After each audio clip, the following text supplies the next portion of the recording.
अस्सलाम वालेकुम। SM news के साथ मैं हूं मुकद्दर रज़ा। एसएम न्यूज़ स्टूडियो में खुशामदीद। खबरों का सिलसिला बढ़ाते हुए अब शामिल करते हैं भवाना से।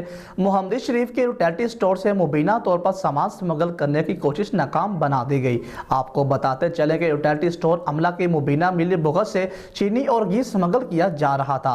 मुखबर की इत्तला पर तहसीलदार चौधरी अशरफ रजौका ने कार्रवाई की। इसी हवाले से अपडेट कर रहे हैं एसएम न्यूज़ के नुमाइंदे मोहम्मद अफजल रुमाना। जी अफजल, आगाह कीजिएगा इस हवाले से।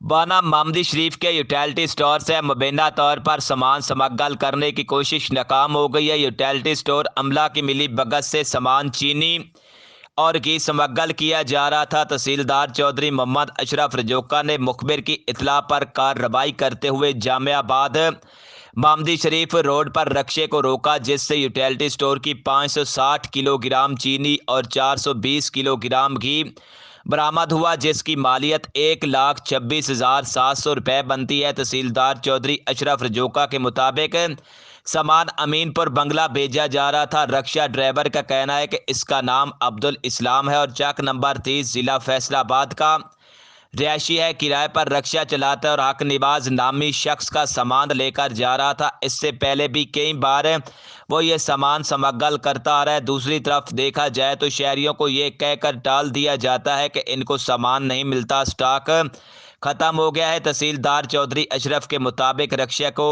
और इसके ड्राइवर को सामान समेत तहवील में लेकर चौकी जामियाबाद मुंतकिल कर दिया है और मज़ीद तहकीकात शुरू कर दी गई हैं। कैमरा मैन मोहम्मद आरिफ डक्कू के साथ मोहम्मद अफजल रमाना, भावना। बहुत शुक्रिया अफजल, तफसीलात से आगाह करने के लिए। अब तक के लिए इतना ही। मज़ीद खबरों के लिए देखते रहिए एसएम न्यूज़।